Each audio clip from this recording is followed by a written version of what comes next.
It's a Chiefs Day on SportsBeat KC, the Kansas City Star's daily sports podcast. It's Wednesday, June 3rd, and I'm Blair Kerkhoff. Chiefs beat writer Sam McDowell stops by to talk about some recent developments. For the first time in nearly 30 years, the Chiefs won't leave the metro area for training camp.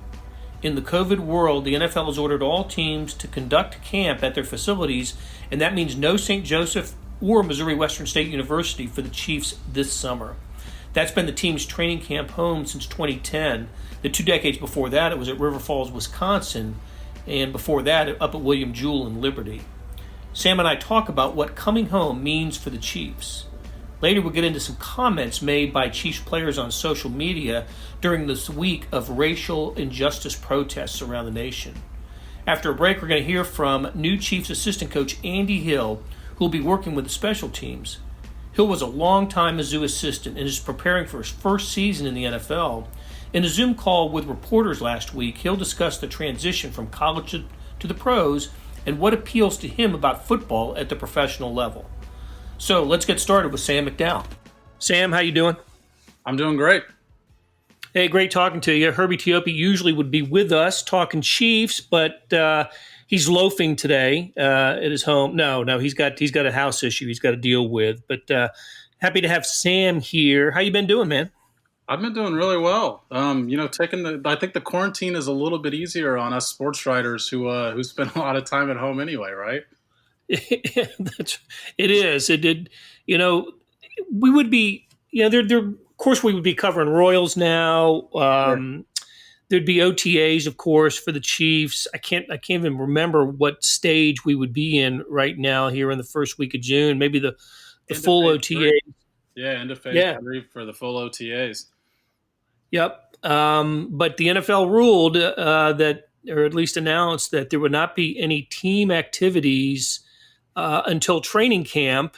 And both of those topics, training camp and team activities, are what I wanted to talk to you about because there is news on both fronts. Again, there was no getting together as a team until training camp, which would be sometime in the fourth week in July.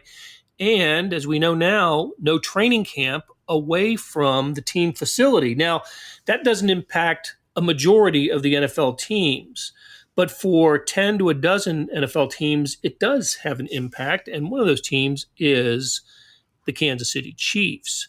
So what are the Chiefs going to miss by not having training camp at Missouri Western State University in St. Joe, Missouri, where they pack their bags and head off for 3.5 weeks to a month every year? Have been doing so since 2010. What's the effect, or could be the effect of that, Sam? Yeah, I mean, we've seen NFL teams in general sort of migrate back to their home facilities. I think for easiness, it's easier to do everything at home. The cost obviously is beneficial. Savings, right? Yeah, to the teams and the players themselves. So, but Andy Reid has always liked going away, even if it's just up north to St. Joe, about an hour north, because the players are all together. You've got a bunch of new faces coming together, staying in dorms. It forces team bonding, and he talks about that every year on the first day of training camp. Why do you still come up to St. Joe? And that's his answer every year. And so we get that sort of that welcoming press conference with Andy, with the team, but it's not just Andy, right? Mark Donovan, the team president, really the business side president of the Chiefs, he holds a press conference every year, and then we get the mayor usually of St. Joe and Missouri Western president and athletic director, and it's a big celebration for St. Joseph for sure. But I don't know what discussions those people have behind closed doors. But the Chiefs are happy enough with St. Joe to have signed an extension, a story that you wrote back in February, for a few more years. How many more years were the Chiefs going to be up there, at least from the contract they signed in February?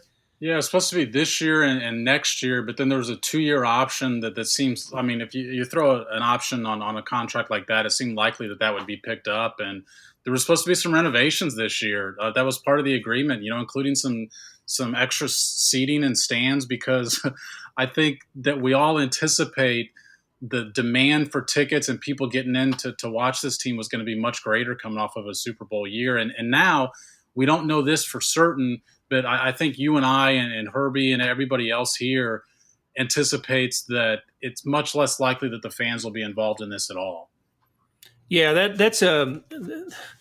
that'll be a big story when it's announced. Nothing has been announced by the team, or I don't think the NFL has announced it yet. Some of the teams, I think the Colts went ahead and announced that there would not, that the NFL's told them there wouldn't be training camp, but there hadn't been or away from the facility, but there hasn't been an official announcement from the Chiefs. Maybe that'll come later today. But I think with that might come the announcement that no fans are going to be allowed. And I'll tell you what, I've mentioned this to people for years since I've been going up to training camp on a regular basis, that it is the best opportunity to get a kind of a front row seat to the Chiefs. And it's free going up to St. Joe. It's a little bit of certainly an hour drive from Kansas City, depending on what part of the metro you live in. But you pay $5 to park. There is no admission charge to get in, and you can sit as close to the field if you get there soon enough than you ever would in Arrowhead Stadium. And you get to see the players coming off and on the field, and it's just a great opportunity. Usually autograph sessions every day, and the players mingle with the fans. I always thought that was a great scene. As after every practice, the Chiefs players are mingling with the fans on that hill, and to lose that, listen, for a good cause, of course, with the pandemic and safety measures, health measures, totally get it. But that really will be a loss for the Chiefs, especially for a team coming off a Super Bowl victory.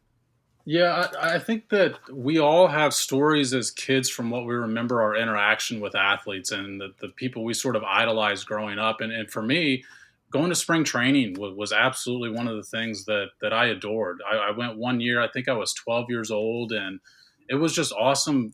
To me, it made the players feel more real.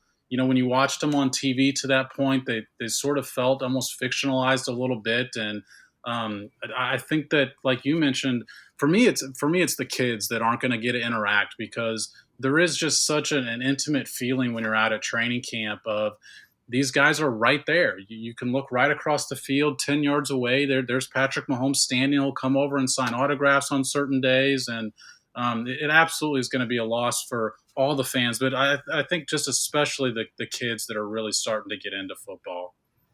Yeah, that's a good point. And I'm glad you mentioned spring training in baseball, because there's something I've thought about too as we talk about the team a little bit. When I started going to spring training in Surprise with the Royals, they had already started to turn the corner on from the 100 lost seasons to being a competitive team. And I can remember talking to Ned Yost and other coaches at Arizona about competition for positions.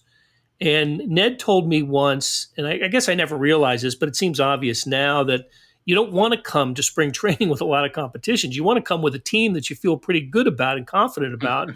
And that was the case in 2013, 2014, 2015, 16. And we saw what kind of teams the Royals had in those years. And I think about that with the Chiefs, going to training, going into training camp. We'll talk much more about this as training camp approaches. But going into training camp, I don't see where there'd be a lot of position battles for these Chiefs. And so I guess my point is, with rookies and other first year players, it might be a little more difficult for them to have missed all the OTA times and not get their first kind of practice session with the full team until training camp begins. First of all, I think that that's such a Ned thing to say. My guess is the way he arrived at that answer was somebody said, "Hey, isn't competition a good thing?" And he said, "Well, no, not really." Exactly. Yeah. But I think that you're absolutely right. The rookies are going to miss out on the most. And I wrote about this last week, but it's pretty much all players who are trying to make that first impression with the Chiefs, whether it's undrafted free agents, rookies, or new guys to the team. And obviously the way this team is built, it's mostly those former too. And what's going to happen is, because they've missed the 3 phases of OTAs, that's your conditioning period, that's your strengthening period. And certainly these guys, they've trusted that these guys are working out. They're actually doing Zoom calls to make sure that these guys are following certain programs. but you can't replicate what an NFL strength and conditioning staff is requiring these guys to do, not just to be in shape, but to play NFL football.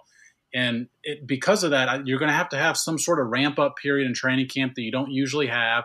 We haven't seen the NFL announce anything like that. I'm sure that's in the works and being discussed because of what we saw in 2011 with the lockout year when they missed OTAs. There was all sorts of injuries. The way to avoid that is to add this ramp-up period.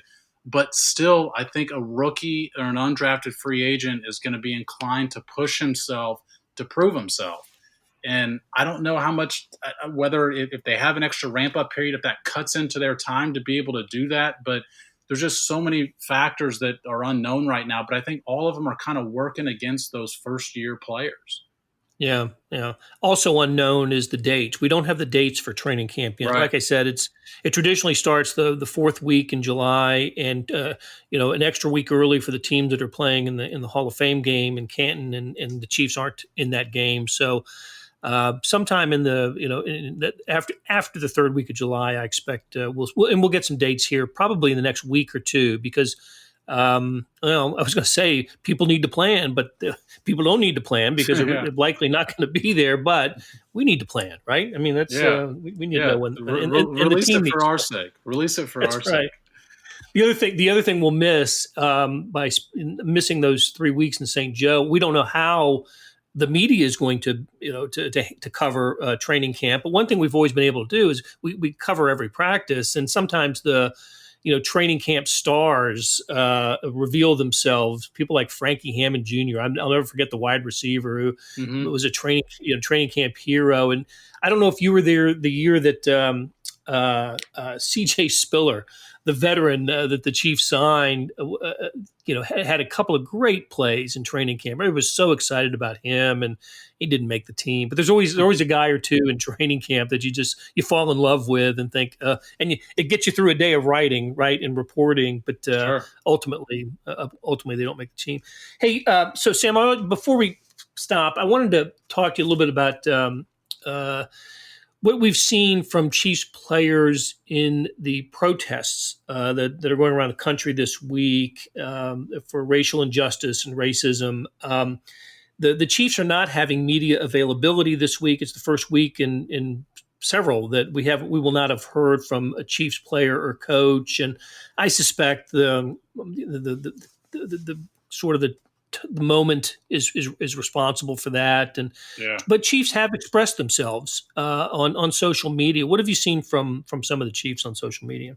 Yeah, I mean, we've seen a lot of players speak out. I think Tyrann Mathieu probably been about the most vocal, but Chris Jones, Patrick Mahomes, Juan Thornhill, Harrison Butker talked to us last week, and I mean, I know he was asked a question, but gave a really thoughtful answer, I thought, and even more impressive because he was put on the spot. It wasn't something he had time to prepare, but I just think it's a tough time for an athlete right now because there's the expectation to say something. And as much as when I was 24, 25 years old, I felt like I had the entire world figured out. I know that I didn't. And it's tough. I think it would have been tough to say the word perfect, exact right thing in this sort of moment. But I do think any player using their platform, and like you said, we've seen a lot of Chiefs do it. It's commendable because you're putting yourself out there. It's an issue that obviously is drawing the world's attention right now. And, to take a side on it, and I think, it's pretty easy to decide which side to take, but to take any side on it is going to tick some people off. And to use your platform anyway, I just think it's really commendable with the Chiefs that we've seen speak out on this in support of George Floyd and his family and against police brutality and racism. Yeah, some of those people that you might tick off are maybe season ticket holders, and certainly fans of the team. But I agree with you. It's an opportunity for athletes, especially with the platform that the Super Bowl championship team has. Good point. And the protests are in Kansas City as well as other cities around the country. And I can imagine if we surveyed those that are protesting and even the police, they're all Chiefs fans, so they're paying attention to what Patrick Mahomes and Tyrann Mathieu and Travis Kelce and all the Chris Jones, they're paying attention to what they have to say. And I haven't seen anything outrageous by them. I've seen conscientious statements and really well thought out statements. So I've seen some criticism of the statements that said they didn't go far enough in saying what they did. But I don't know. You look, I've said this before, and I'll continue to say it. I commend those that do speak out, and I don't have anything against those that choose not to. That's their choice, and that's that's just how I feel about it. But again, for Patrick Mahomes, for Kelsey, for the Honey Badger, the team itself, right? They made a statement. Not every team has done that, but the Chiefs did. So good on those guys. Yeah, I agree. And you mentioned, the fact that there has been some criticism of some players that maybe didn't go too far. And I guess that's what I was trying to reference and saying that, I think we have to remember that these guys are 24, 25 years old, a lot of them. And there's some tiptoeing for sure. But also, I think it's a time for all of us to be listening. And to put out the exact right statement is more difficult than I think people think, because I think the most important thing is to listen to what other people have to say about this. And so if you're an athlete, I understand you've got a platform, and I think it's fantastic to say something.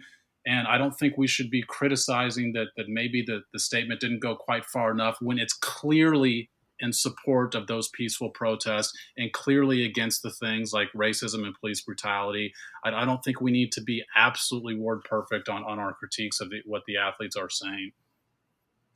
Very good. Sam, it was great catching up with you, and we will talk again soon. Hey, thanks for having me on, Blair.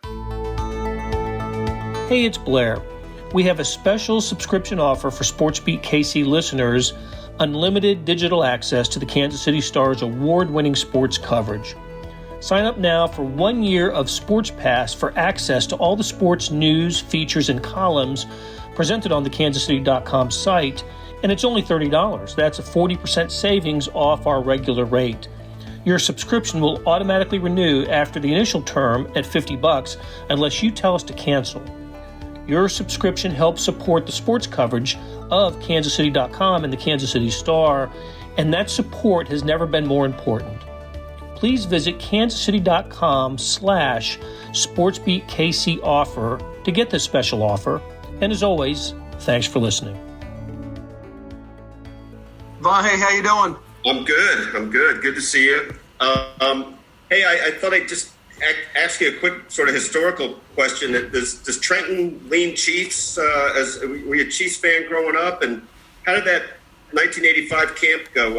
How long did you stick? And what's your memory of that experience? Trenton, Missouri, 1,000% Kansas City Chiefs. My parents used to take me down to the training camp at William Jewell in 1985 when I was lucky enough to have a choice between the Tampa Bay Buccaneers, the Seattle Seahawks, and the Kansas City Chiefs. I obviously chose the Chiefs to come to training camp. And back then they used to cut every Monday after preseason games. And so every Monday you're holding your breakfast tray, hoping the Turk wouldn't get you and make eye contact with you at breakfast. But it was up until I made it to the last cut. I know that was the year they cut back, but they had a bunch of good receivers: Carlos Carson, Stephon Page, Henry Marshall, a bunch of guys that were really good players, and I was very fortunate just to get the tryout. Did you enjoy the experience, Andy? Yeah, I mean, it's like now. It was great back then. It's certainly a pleasure to be part of the Chiefs organization now, but I've been a Chiefs guy. I used to have a Super Bowl champion whenever they won it. In 1969, I got a sweatshirt, and a buddy, we were playing Kill the Guy with the Ball, and a buddy ripped my Chiefs sweatshirt from the Super Bowl championship, and I ran home crying. So that's my memory from the 69 world champions back in the good old days. Let's go to Darren. Darren, go ahead. Hey, Coach Hill, thank you very much for joining us today, and hope you and your family are doing well. Wanted to ask you, obviously, the NFL, the owners, they approved a couple of measures today, but also they tabled the 4th and 15 discussion, and amid talk that a lot of coaches and teams felt that would kind of eliminate kickoff going down the way. What is your stance on that, and how do you and what do you think about the fact that they tabled at least this discussion for the 4th and 15 change? Well, that's certainly a question for Andy Reid and Dave Tobe, in the sense that I'm sure the reason they tabled it because it's such a wide-ranging variety of what people think about it. But I saw what Coach Reid said, and I will stick with what Coach Reid said. I think that we got guys that can make the play either way. As a special teams guy, you like to keep it in there. Let's go to BJ Kissel. Go ahead, BJ. Hey, Coach, appreciate your time. I just joining a new staff with new people. I know it's just kind of a basic question, but what's it been like for you just getting acclimated to, obviously, to your fellow coaches and to the players you're going to be coaching as soon as you guys are able to get together? Well, I was there, BJ, in the very first part of March, and so the Super Bowl win was still very fresh in the building.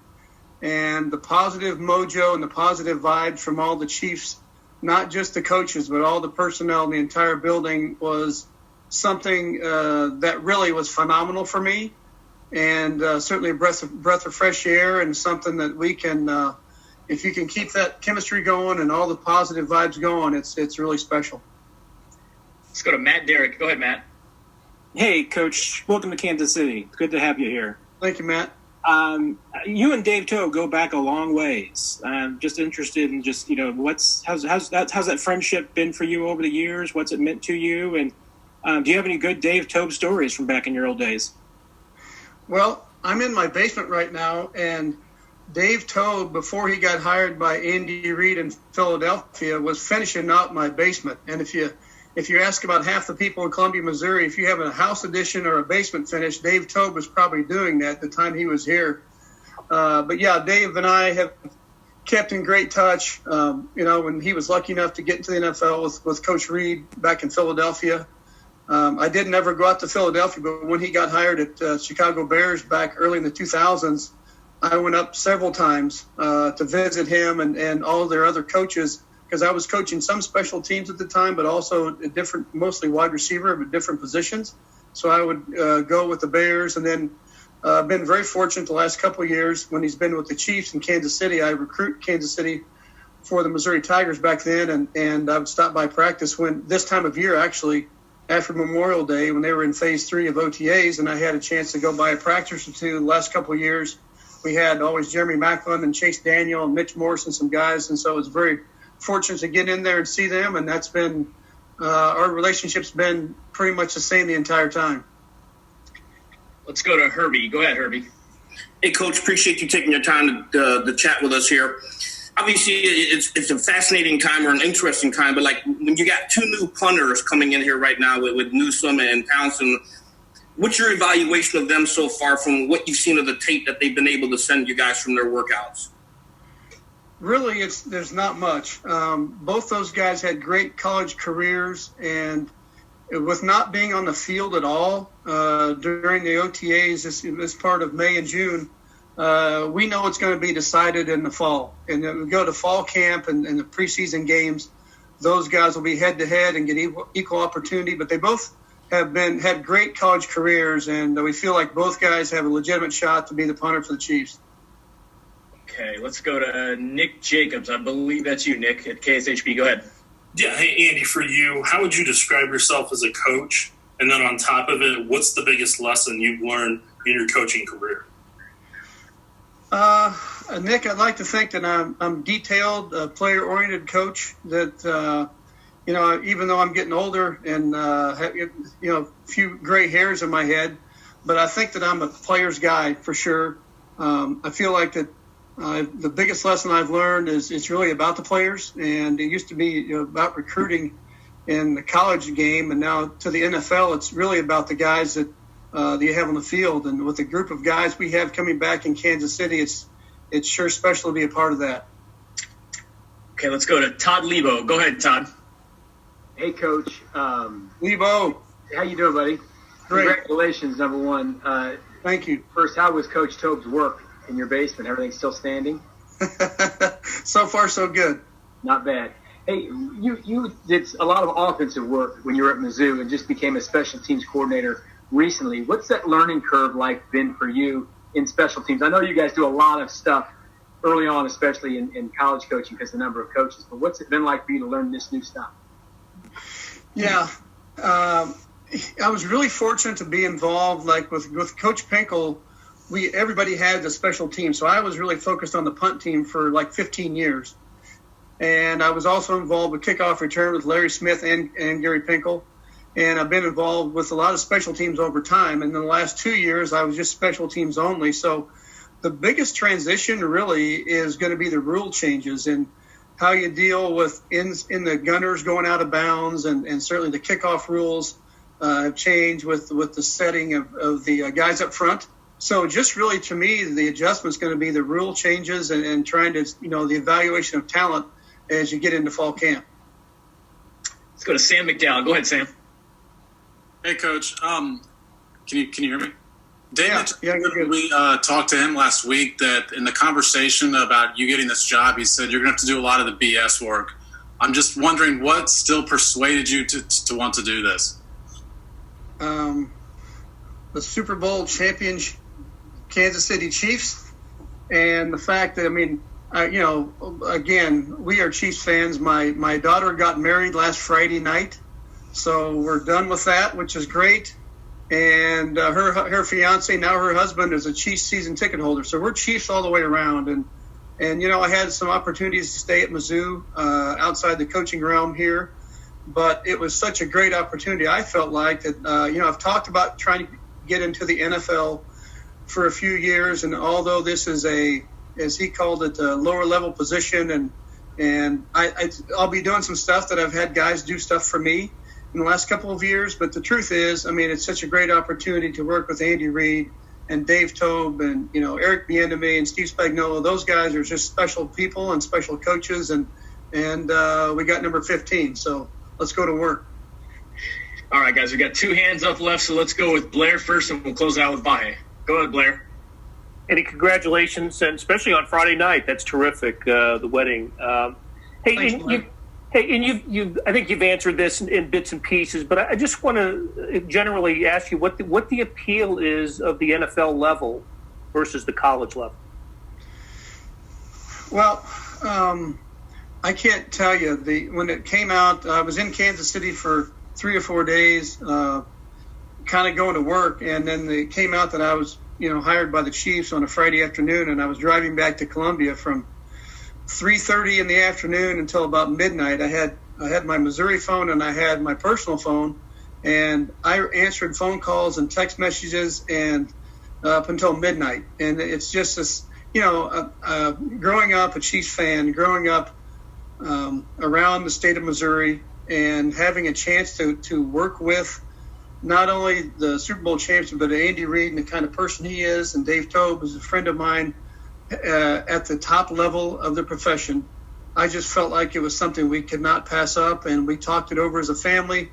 When Coach Reid called me and offered me the job, we had some real tears and some great clapping in our house. And so we're excited to be a part of what has gone on, and hopefully I can add some small piece to next year's season. Okay, Vahe, go ahead and close us out.